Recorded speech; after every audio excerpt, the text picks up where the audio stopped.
brought to you by Charity Mobile, the phone company that shares your values. More information is available at CharityMobile.com. Hey folks, this is Anthony Stine. The video you're about to watch was recorded before all the Father Frank Pavone scandal and controversy came down over the weekend. In fact, I recorded it hours before it happened. And then a series of events happened involving the laicization of that priest. And we began to look at a lot of people began seeing the events that were coming out of Rome and realized that there are things being done to distract us from what's really going on. And this story today is the thing they're trying to distract you from. The other story, and I'll cover that later in the week, is the sudden revelation that Francis signed a document for resigning the papacy if his health gets bad enough, which isn't in news anyway. He's told us this before. But it's very clear that we are being distracted from something, and what we're being distracted from, well, you'll see. So, that having been said, remember to keep this in mind. The Father Frank Pavone story, keep that in mind as we see, and the Francis resignation letter story. Keep those in mind as things that they're distracting you from as we talk about this story here, about the bishops and all the other things going on that I cover here in this video. Thanks for tuning in. When the secular world praises the church for its quote-unquote reform efforts, you know there's a problem.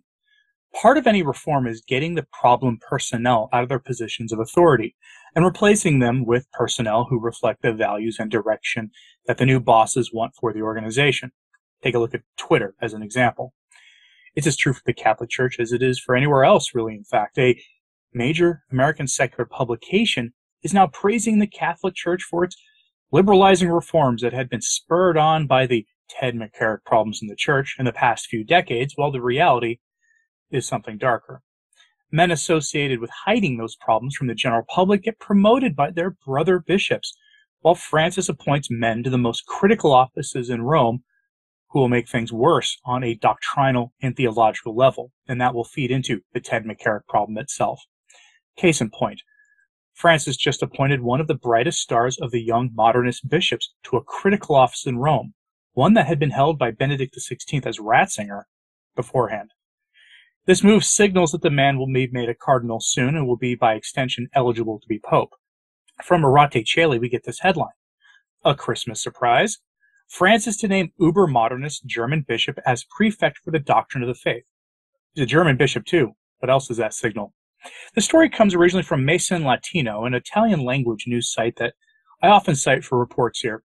The report is succinct, and it's translated by Orate Caeli. Quote, "Our sources in the highest places would now confirm, though we know that the Holy Father is unpredictable to the last, that the next prefect of the dicastery for the doctrine of the faith will be Bishop Heiner Wilmer, whose doctoral thesis deals with none other than the modernist adjacent Maurice Blondel, and not in a critical way.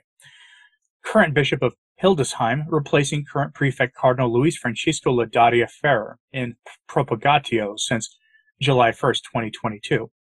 A theologian, member of the Dehonian order, well known for his ultra-progressive ideas, he went so far as to state in a delirious interview in the Kölnerstadt Anzeiger of December 14th, 2018, that, quote, abuse of power is in the DNA of the Church, an absurd and heretical thesis. Unfortunately, if confirmed, this would be a very bad Christmas present from St. Martha's House, given also his ultra-progressive positions advocated in the infamous Synod taking place in Germany. Rather than Christmas time for the Church, it seems that we are entering a late winter." End quote. The German bishop should be happy, even though Francis has in other places taken down some of their ideas. But this move would be a little like making Cardinal Cupich the prefect for the dicastery of the clergy, or Pastor Jimmy Martin of the Jesuit Church the head of some moral integrity oversight board for the Vatican. To give you an idea of the ramifications of this bishop being given this office, he was named a bishop in 2018. He's young, and is described by those who know him as a dyed-in-the-wool Francis bishop. In the summer of 2021, he was asked by La Croix International about the state of the Church. In his interview response, he said a lot of good-sounding things about the misuse of power and the Ted McCarrick problem in the Church that started in Boston back in 2003, or at least was made publicly known in 2003 in Boston. But then he dropped a dime on the Church, saying the following, quote, When Bishop Vilmer opened the diocesan phase of synodal process on October 23rd, he told the Catholics of Hildesheim that the Pope wanted, quote, to turn the church on its head.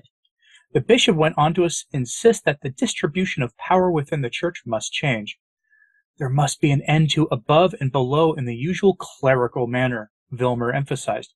A new view of the morality of the flesh is called for, and we must think again about the role of the priesthood, he said. We need gender-just participation in the church, end quote. You could read that to mean that he and Francis want women in the priesthood, though again, Rome said recently that that just wasn't going to happen anytime soon, and thankfully, I'm hoping that they stick to their guns on this. Now, this new bishop is a modernist of the worst kind, and he's taking on the same office that Cardinal Ratzinger held before he became Pope Benedict XVI. But this brings us to our main event. It's not exactly news to say that the Catholic Church has been subject to pressure from the secular world to change. That's been the case in the entire post-war period, honestly, for the last 70 years or so. Almost 80 years, and the media and governments have been putting pressure on the Church to liberalize, to embrace the moral norms of the day, or at the very least to not actively resist the moral changes going on in the culture. All too often, the institutional Church has been all too happy to oblige. The history of the Church since the Council and since the war really has just been one case of another of this happening. The Atlantic recently published an article celebrating how this has been ramped up under Francis, and it hints at new changes to come. Headline from the Atlantic: The reinvention of the Catholic Church. Scandals have taken a toll, and faith is flagging in Europe and the U.S. But Catholicism isn't on the wane. It's changing in influential ways.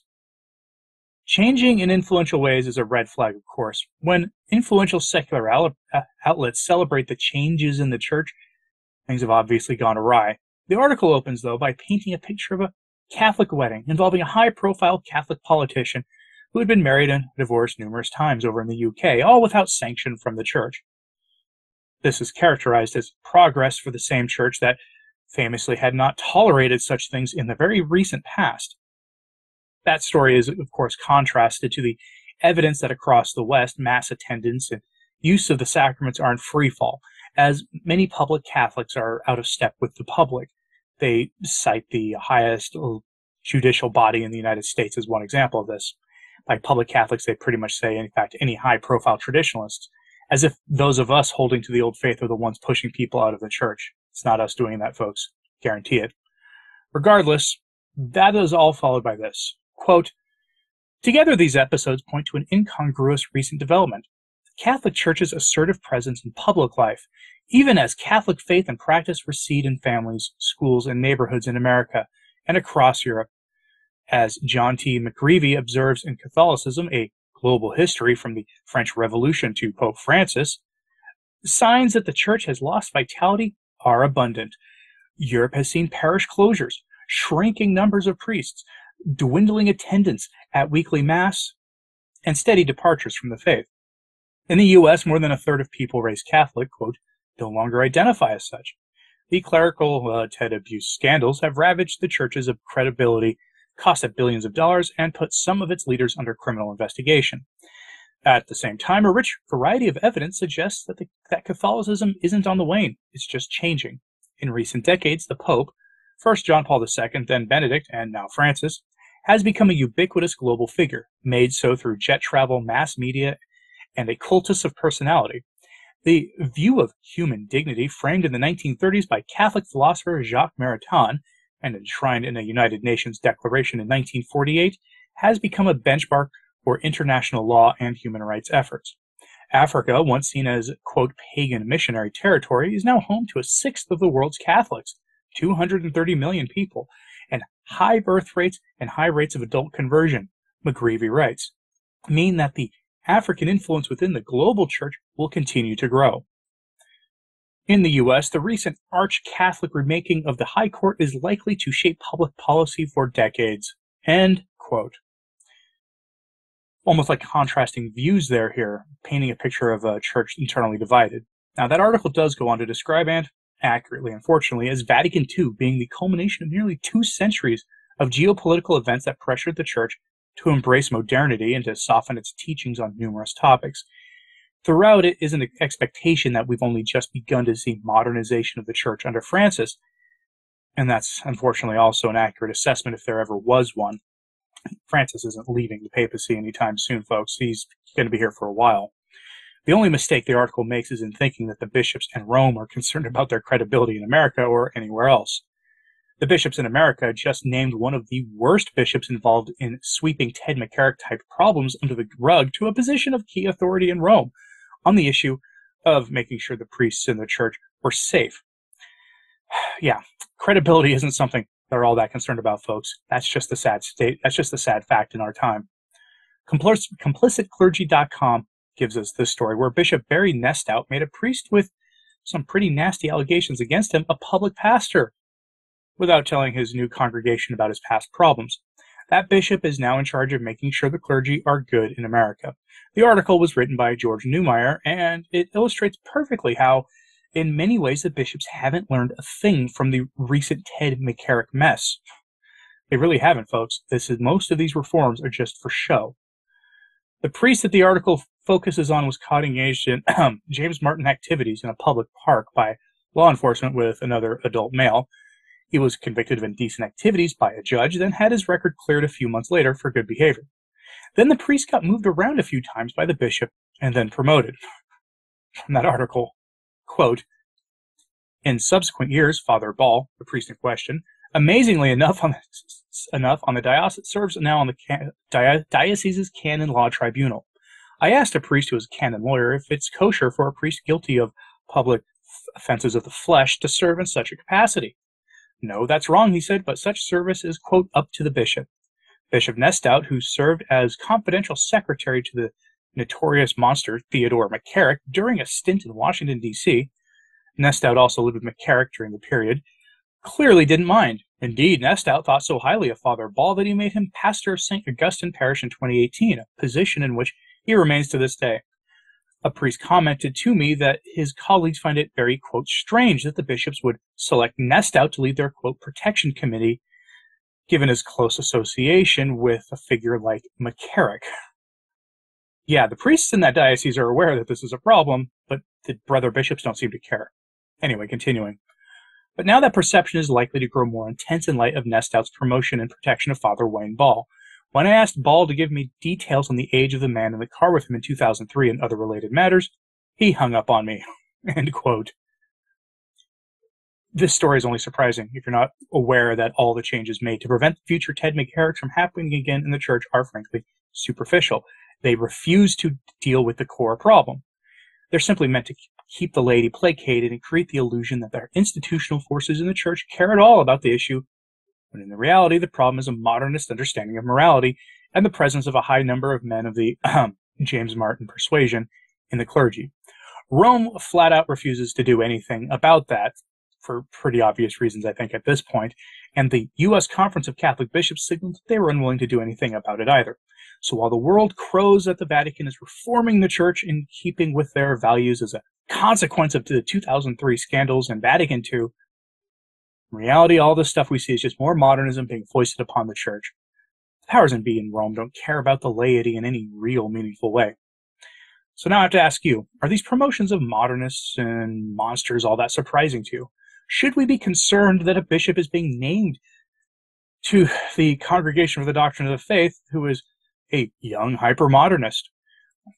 Bishop Vilmer will almost certainly be made a cardinal at the next consistory, which will probably happen in August of 2023.